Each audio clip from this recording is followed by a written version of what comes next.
Power green सोलरमध्ये आपले सर्वांचे स्वागत आहे। आपली आता जयसिंगपूरमध्ये एक साईट चालू आहे आणि त्याच घराजवळ अशा दोन साईट झालेल्या आहेत। त्यातील फरक एकाच ठिकाणी आपल्याला बघता येईल म्हणून हा व्हिडिओ करतो आहे। ही समोर बघताय कशा पद्धतीनं जे हुक वापरून साध्या पाईप वापरून त्याला कलर केलेला आहे। ही एक प्रकारची सिस्टीम असते।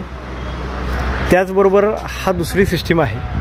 त्या दुसऱ्या सिस्टीमला जीपी पाईप केलेला आहे आणि ती जीपी पाईप साधारण 1 वर्षही झालेलं आहे आणि वर्षभरामध्ये ते पूर्ण गंजलेले आहे। हे गंज दिसतोय। हे जे हुक आहेत ते अनेक 6 महिन्यात पूर्ण गंजून जातील आणि आपण जे एक सिस्टीम करतोय ती टोटल हॉट-डिप जाय स्ट्रक्चरमध्ये करतोय। त्या पाईपची स्ट्रेंथ असेल तर 2 इंच 2.5 mm आहे आणि कोटिंग तुम्ही बघा, याला काय आपण कलर केलेलं नाही आहे। 60 ते 80 मायक्रॉनचं झिंक कोटिंग आहे आणि त्याची लाईफ साधारण 60 वर्ष असू शकते। हा फरक आहे हॉट-डिप जाय आणि साध्या स्ट्रक्चरमध्ये। आपला स्लॅब लिकेज होऊ नये म्हणून आपण केमिकल यूज करतो। त्याचबरोबर स्टेनलेस स्टीलचे फास्टनर यूज करतो।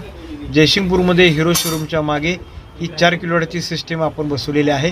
त्याच्या जवळच 2 सिस्टीम ऑर्डरच्या आहेत। एकाच ठिकाणी तुम्हाला फरक पाहिजे तर नक्की भेट द्या।